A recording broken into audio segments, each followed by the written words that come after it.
আমাদের সামনে একটি মঞ্জিলে মাকসুদ আছে। সেই মঞ্জিলে মাকসুদ যেটা আমাদের যারা সাধকগণ রয়েছেন, পীর-আউলিয়াগণ রয়েছেন, তারা শিখিয়ে গিয়েছেন আমাদেরকে, সেটা হলো শান্তি। যেটা হলো আমরা প্রতিনিয়ত একজন আরেকজনের সাথে দেখা হলে বলে থাকি সালাম।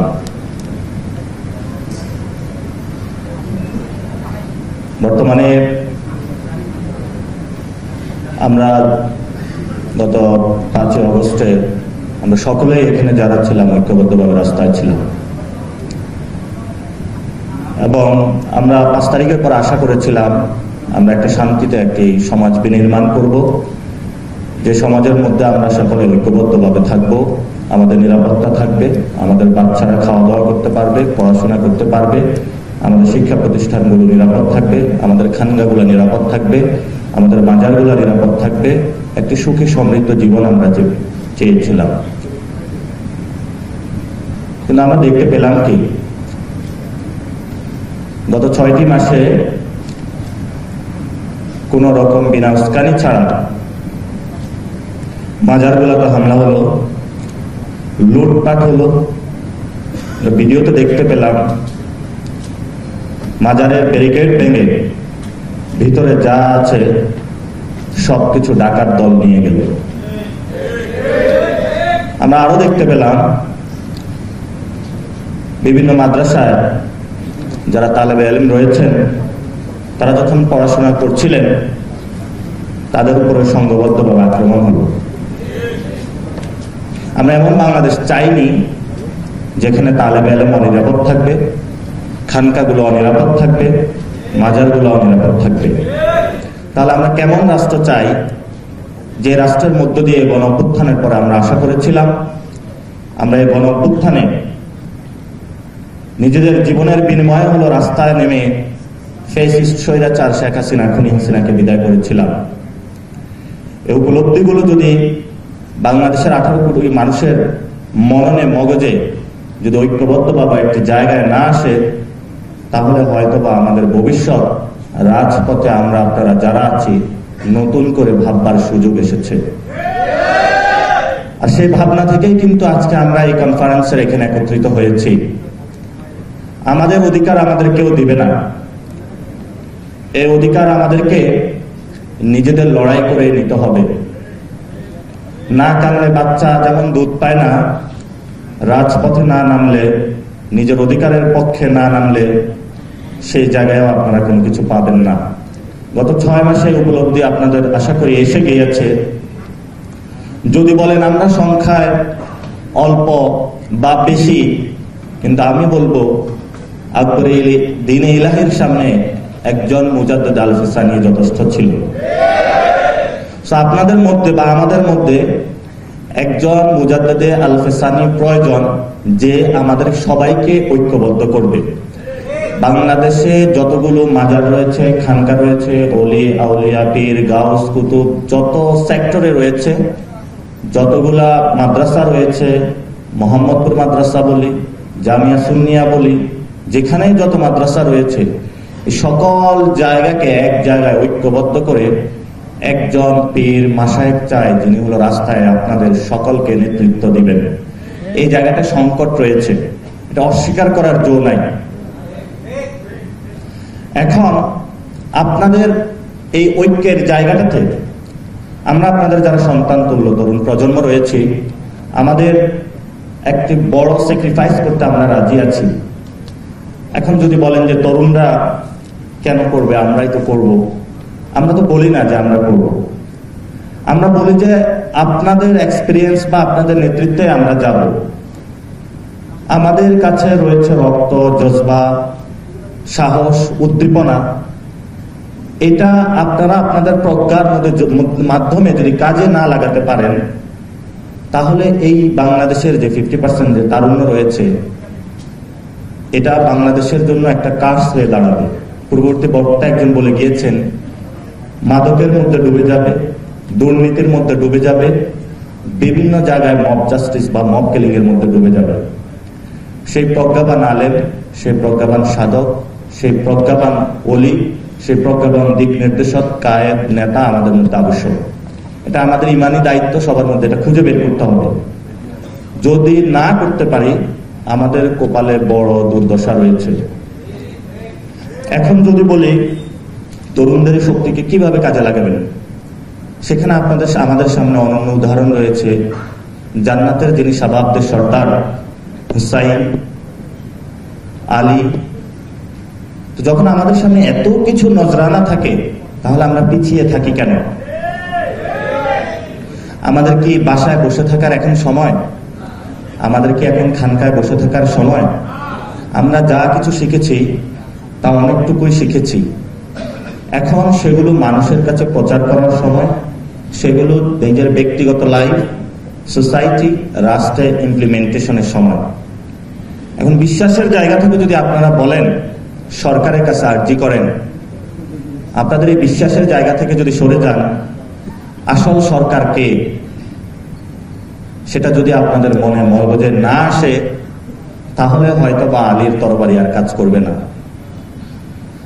আসল সরকার হলো একজন, সে একজনকে মেনেই কিন্তু আমরা জীবনের পাথে তৈরি করেছি। আমরা প্রতিনিয়ত সেই সরকারের কাছে দিন রাত 5 ওয়াক্ত নিবেদন করি, আর যখন আমাদের পেটে রুজি পড়ে, রুটির টান পড়ে, তখন আমরা অন্য সরকারের কাছে দ্বারস্থ হই। এ যদি হয় ইমানের পরিচয়, তাহলেও আমাদের সামনে বিশাল দুর্গতি রয়েছে। দ্বিতীয়ত বিষয় হলো আমাদের, তৃতীয়ত বিষয় যেটা হলো শক্তির জায়গা হলো কলম। তাসাউফের জায়গা থেকে যদি আমরা চিন্তা করি, সেখানে শাহজালাল ইয়ামানি থেকে শুরু করে অনেক ওলিয়া গাউস কুতুব কোনো তরবারি ছাড়াই কিন্তু এখানে দাঁড়িয়েছেন, এবং উনি যেমন ইসলাম প্রচার করেছেন, তবে যারা এখানে হিন্দু, অন্যান্য ধর্মাবলম্বী ছিল, তাদেরকে উনি নিরাপত্তাও দিয়েছেন। উনি যখন সবার সামনে এসেছেন, বলেছেন যে পৃথ্বীরাজ চৌহান যারা রয়েছে, তাদের জালেমের যে জুলুমিয়ত আছে সেটার বিরুদ্ধে দাঁড়িয়েছেন। তাহলে গত 15 বছরে যারা এই বাংলাদেশে জুলুম করেছে, যারা ওই জুলুমের অংশীদার হয়েছে, তাদের সামনে এখন দুইটি বিষয়ের একটি সমাধান রয়েছে। এক হলো তাদেরকে, বাচ্চাদেরকে যারা পথে পথে খুন করেছে, তাদেরকে বিচার প্রক্রিয়ার মধ্যে দিয়ে যেতে হবে। বিচার ছাড়া তাদের কোনো অল্টারনেটিভ হয় না।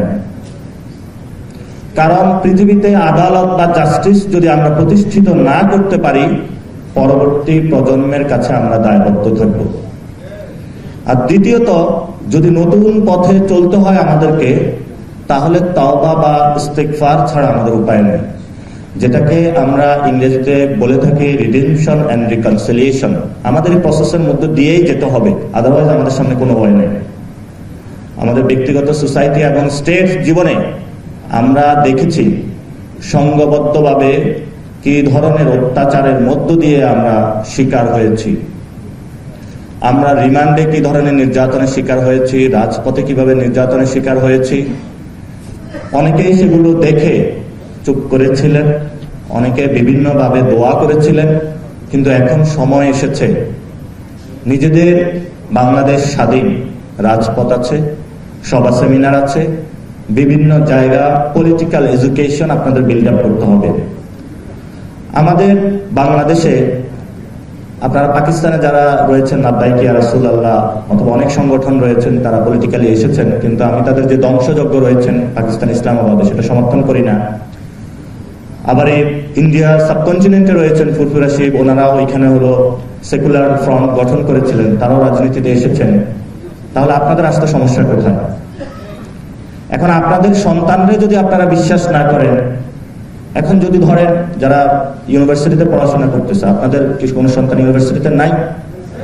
তাহলে মাদ্রাসায় যারা আছে তাদের সাথে কথা বলুন। মাদ্রাসায় কি ইমাম হাজী ইমদাদুল্লাহ মুহাজিরি মক্কি কি রাজনীতি করে না? এখানে সৈয়দ মাদানী কি এখানে রাজনীতি করে নাই? করেছে, সবাই তো করেছে।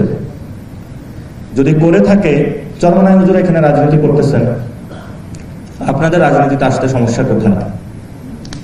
যদি আপনি রাজনীতিতে না আসেন, অপর কোন রাজনীতি দ্বারা আপনি নিষ্পেষিত হবেন। এই ভবিষ্যৎ বা এই ভাগ্য যদি আপনি মেনে নেন, তাহলে আমাদের জন্য জিল্লতি ছাড়া আর কোনো কিছু নাই।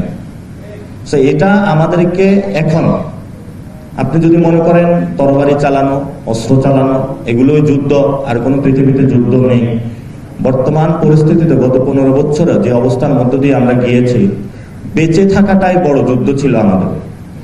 আর এখন আগামীতে যে লড়াইটা হবে বাংলাদেশকে রক্ষা করা, আমাদের চারপাশে যেভাবে আমাদেরকে ঘিরে রেখেছে ফরেন ইন্টারভেনশন, এবং আমাদের আত্মপরিচয় মুসলমান হওয়ার কারণে যে ধরনের সংঘবদ্ধ নির্যাতন তারা চালিয়ে যাচ্ছে, এটা যদি ঠেকাতে হয় আমাদের হলো মাঠে নামা ছাড়া কোনো উপায় নেই।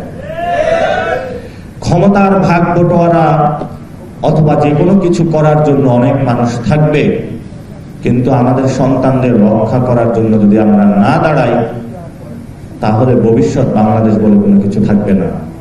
এই বিষয়টা আমরা সব ঐক্যবদ্ধ, এই বিষয়ে তো আমাদের কোনো দ্বিমত নাই। যদি দ্বিমত না থাকে, তাহলে আজকের যে অনুষ্ঠানটা হচ্ছে এটাদের মধ্য দিয়ে বাংলাদেশের সুফি গণনা আলেম সমাজের নতুন একটি পথযাত্রা শুরু হবে।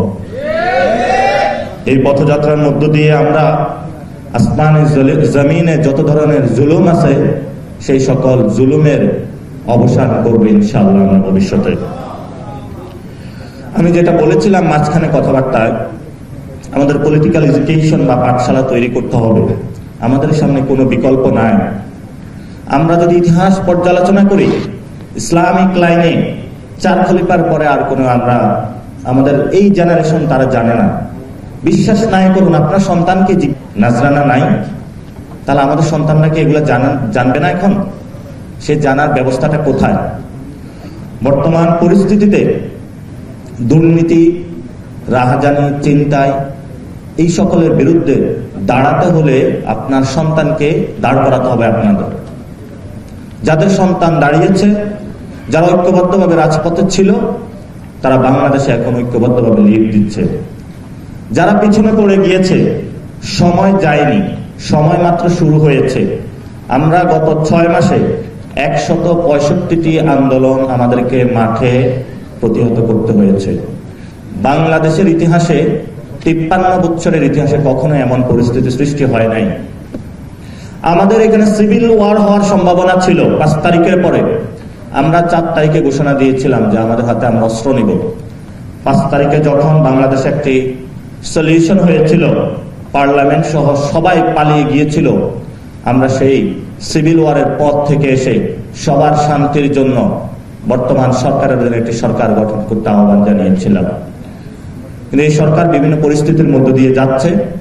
সরকার কোন দিকে যাবে এটা দেখার বিষয় না আমাদের, জনগণ বাংলাদেশের কোন দিকে যাবে সেটা হলো দেখার বিষয়। 6 মাসে যার সাথে আমরা রাজপথে লড়াই করেছি শেখ হাসিনার বিরুদ্ধে, সেই মানুষ বা বন্ধুর হাতে গতকাল দেখলাম আমরা বিভিন্ন ক্যাম্পাসে অস্ত্রের জনজনানি। আমরা কি এমন বাংলাদেশ চেয়েছিলাম? আপনারা যদি না আসেন, যাদের অস্ত্র রয়েছে, যারা অস্ত্র দিয়ে বাংলাদেশ শাসন করতে চায়, যারা টাকা দিয়ে বাংলাদেশ শাসন করতে চায়, যারা বৈদেশিক শক্তির সাথে কম্প্রোমাইজ করে বাংলাদেশ শাসন করতে চায়, আমাদের সবার ঐক্যবদ্ধ লড়াই তাদের বিরুদ্ধে চলবে।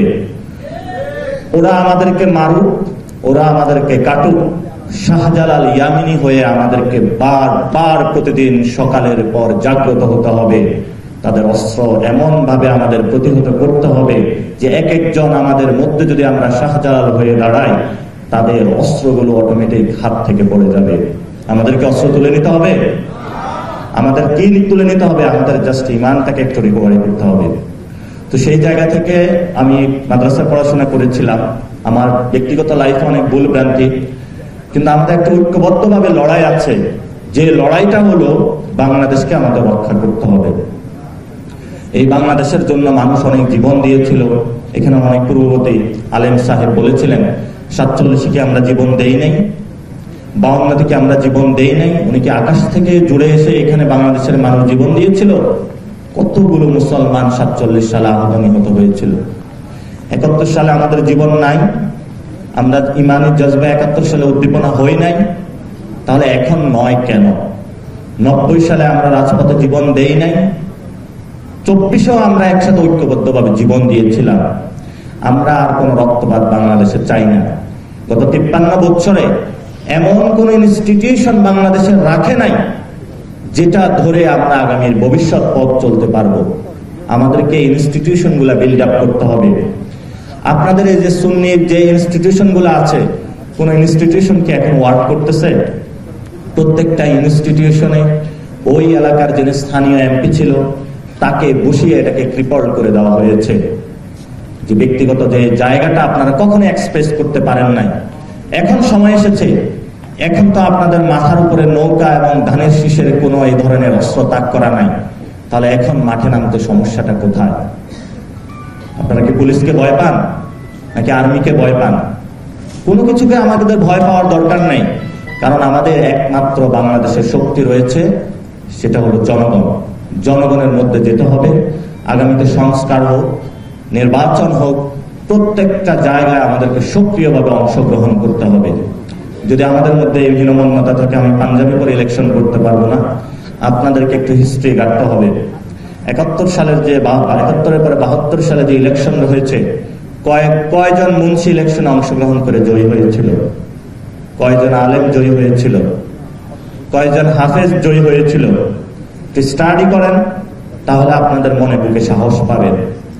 কিন্তু আমরা ইলেকশন এবং সংস্কারের মধ্য দিয়ে যে কথাটা আরেকটা বলে থাকি, আমাদের 71 সালে যে সংবিধানটা হয়েছিল, এটা দিল্লির একটি সংবিধান। এই সংবিধান যদি আপনারা মেনে নেন, ভবিষ্যতে আমাদের কোনো রাজনীতি নাই। এই সংবিধানের মধ্য দিয়ে আমার আপনার যে পরিচয়টা আছে, সেই পরিচয়কে কলুষিত করা হয়েছে। এই সংবিধানের মধ্য দিয়ে এমন একটি আইডিয়া আমাকে ঠেলে দেওয়া হয়েছে, সাউথ এশিয়াতে আমার এখন কোনো পরিচয় নাই। পরিচয় যদি না থাকে, বাঁচার অধিকার আমি কিভাবে পাবো? সময় এসেছে আমাদের এই সুযোগটাকে কাজে লাগাতে হবে। লম্বা কথা হচ্ছে, একটু শেষ করে দিব। আমরা গত 12 বছরে যে চর্চাটা করে আজকে গত 5 তারিখে শেখ হাসিনা বিদায় করতে সক্ষম হয়েছি, আমরা 2টি শব্দ দ্বারা বিদায় করতে সক্ষম হয়েছি। একটি শব্দ হলো দায়, আরেকটি শব্দ হলো দরদ। যেটা আপনারা বলে থাকেন দরদি নবী। নবীর যদি দরদ না থাকতো উম্মতের জন্য, নবী কখনো কি তাহলে ওয়ার্ক করতো? নবী হিলফুল ফুজুল গঠন করেছিল, উম্মতের জন্য কাটার উপরে হলো গিয়ে হলো উম্মতকে সেবা করেছে। যদি নবীর কথা বলে থাকি, দরদি নবী বলে থাকি, তাহলে এখানে যে রাস্তায় বিভিন্ন মানুষ পড়ে থাকে অনাহার, খাবার আকাঙ্ক্ষায়, বিভিন্ন জায়গায় মানুষের সমস্যা হচ্ছে, গভর্নমেন্ট অফিসগুলো কোনো কাজ করতে পারতেছে না, বিভিন্ন জায়গায় সবকিছুকে দোষে করে রাখা হয়েছে। বাংলাদেশের প্রতি যদি আমাদের দরদ থাকে, আমাদের মধ্যে সেই দরদটা কাজ করেছিল। মানুষ কথা বলার অধিকার ছিল না, মানুষকে প্রতিনিয়ত খুন করা হয়েছে, আমরা একসাথে ঐক্যবদ্ধভাবে উঠে দাঁড়িয়েছিলাম। এই মানুষগুলার প্রতি দরদ থেকে আর নয়, আমাদের দেয়ালে পিঠ থেকে গেছে। আমরা উঠে ঐক্যবদ্ধভাবে সবাই যখন মুখ খুলেছি, কথা বলেছি, অস্ত্রের সামনে দাঁড়িয়েছি, শেখ হাসিনা পালাতে বাধ্য হয়েছিল। আমাদের সামনে যদি ফরেন ইন্টারভেনশনের ভবিষ্যতে কেউ আসে, এই 18 কোটি এবং ডায়াসপোরা যে বেঙ্গালি কমিউনিটি রয়েছে, আমাদের দায়িত্ব, আমানত আমাদের কাছে, আমাদের তাদেরকে রক্ষা করতে হবে। দ্বিতীয়ত, এই দরদ থেকে আমাদের কিন্তু রেসপন্সিবিলিটি আসে। সে রেসপন্সিবিলিটির জন্য আমাদের জীবন যৌবনের যতটুকু সময় আছে, রক্ত, ত্যাগ, তিতিক্ষা সবকিছু আমরা রাজপথে ঢেলে দিয়েছি। এটা 5 তারিখের জন্য নয়, 6 মাসেও প্রত্যেকটি পোলাপাইন এখনো রাজপথে কাজ করে যাচ্ছে। আপনাদের বাচ্চাগুলাকে দেখেন নাই ট্রাফিক ব্যবস্থার কাজ করতে? বাচ্চাগুলাকে দেখেন নাই ডাকাতদের ঠেকিয়ে দিতে? আমরা সবাই ঐক্যবদ্ধভাবে কাজ করেছিলাম, ভবিষ্যতে কাজ করতে হবে। এবং বর্তমান পরিস্থিতিতে তাহলে আমাদের উত্তরণের রাষ্ট্র ব্যবস্থা, আমাদের অংশগ্রহণের সুযোগটা কি? 4টা বিষয়। একটা হলো স্টেট, আরেকটি হলো সরকার, আরেকটি হলো জনগণ, এবং জনগণের মধ্যে একটি পলিটিক্যাল পার্টি। তাহলে আমাদের এই জনগণের মধ্যে যদি আমরা একটি পলিটিক্যাল পার্টি গঠন করতে পারি, যেই পলিটিক্যাল এজেন্ডা থাকবে মানুষকে সেবা করার, আপনাদেরকে সেই পলিটিক্যাল পার্টিতে অংশগ্রহণের আমন্ত্রণ রইল। আমরা এই মাসে একটি দল ঘোষণা করব। সেই পলিটিক্যাল পার্টির ম্যানিফেস্টোতে যদি আমরা ঐক্যবদ্ধভাবে একসাথে তৈরি করতে পারি যে আগামীর বাংলাদেশটা আমরা এভাবে গঠন করব, আপনার আমার সবার কথাটি থাকে, তাহলে এটার রিফ্লেকশনে আমরা সরকার গঠন করতে পারবো। তখন সবার সেমিনার করে বলতে হবে না এই দাবি আদায় করতে হবে, ওই দাবি আদায় করতে হবে। এটা আমাদের ইশতেহারের মধ্যে লেখা থাকবে, যে ইশতেহারের মধ্য দিয়ে আমরা সরকার গঠন প্রক্রিয়ার মধ্যে আমরা যেতে পারবো। কিন্তু আমরা বলে যে রাষ্ট্র ব্যবস্থা যখন আমরা সরকারে যাব, তখন রাষ্ট্রের যে মেকানিজম টুলগুলা রয়েছে সেগুলোর মধ্য দিয়ে যে দরদ এবং দায়, এই দুইটি শব্দের আগামী রাজনীতি আমাদের করতে হবে। আমরা আশা করব দরদের ক্ষেত্রে আমাদের মধ্যে কোনো মতপার্থক্য হবে না, দায়ের ক্ষেত্রে কোনো মতপার্থক্য হবে না, আর আমাদের শান্তির বার্তার ক্ষেত্রে আমাদের কোনো মতপার্থক্য হবে না। এবং বর্তমান পরিস্থিতিতে যে রাজনৈতিক কোলাহলের মধ্যে বাংলাদেশ যাচ্ছে, বিভিন্ন রাজনৈতিক দল পক্ষ বিভিন্ন সময় আপনারা কিন্তু ইতিহাসের প্রান্তে আপনারা গঠন করেছিলেন, কিন্তু সেই দলগুলো মোমবাতি মার্কা ইলেকশন করেছে, বিভিন্ন মার্কা ইলেকশন করেছে। কতটুকু সফলতা এসেছে আপনারাও এটা দেখবেন। সফলতা এখনো শেষ হয়ে যায়নি, সুযোগ নষ্ট হয়ে যায়নি। সুযোগ আমাদের সামনে অনেক আছে, সুযোগ মাত্র শুরু হয়েছে। এই সুযোগ আমাদের কাজে লাগাতে হবে। এজন্য কোন রাজনৈতিক দল পক্ষ গোষ্ঠী যদি অস্ত্র নিয়ে আসে আমাদের শান্তি বিনষ্ট করতে চায়, চাপাতি নিয়ে এসে শান্তি বিনষ্ট করতে চায়, যেটা গতকালকে আমরা ক্যাম্পাস খুলনা বিশ্ববিদ্যালয় থেকে দেখেছিলাম, ওদের রাজনীতি তাদেরকে আওয়ামী লীগ থেকে শিক্ষা নেওয়ার জন্য বলবো। আওয়ামী লীগের রাজনীতি করে বাংলাদেশে প্রতিষ্ঠা হতে পারে নাই। বাংলাদেশের কোন পক্ষ গোষ্ঠী বা রাজনৈতিক দল যদি একই ধারা রাজনীতি বাংলাদেশে এস্টাবলিশ করতে চায়, তাদেরও ভবিষ্যৎ বাংলাদেশে কোনো জায়গা হবে না। এবং আমরা বলবো, ধর্মীয় বিভাজন করে বাংলাদেশকে যদি কোনো মাজার খানকার মবের মধ্য দিয়ে নেওয়া হয়, তাহলে সেটাও যারা মাজার খানকার যারা জনতা রয়েছে তারা ইনশাল্লাহ ভবিষ্যতে রুখে দাঁড়াবে। নিজেদের জানের কোরবানি দেওয়া হলো, নিজেদের সম্পদের জান মাল কোরবানি দেওয়া হলো, আগামীতে আপনাদের বসে থাকার সুযোগ নাই। আপনাদের সন্তানদেরকে ডাকবেন, আমরা ঐক্যবদ্ধভাবে একসাথে মাজার খানকায় কোনো মব জাস্টিস ক্রিয়েট করে কেউ যাতে হামলা করতে না পারে, আমাদেরকে নিরাপত্তার প্রহর বলয় গড়ে তুলতে হবে। আর সেটার জন্য আমরা কোনো স্টেট চাই না, সেটার জন্য আমাদের নিরাপত্তা আমরা নিজেরাই গড়ে তুলতে প্রস্তুত। এবং সেই আহ্বান জানিয়ে আমি আমার কথা শেষ করছি।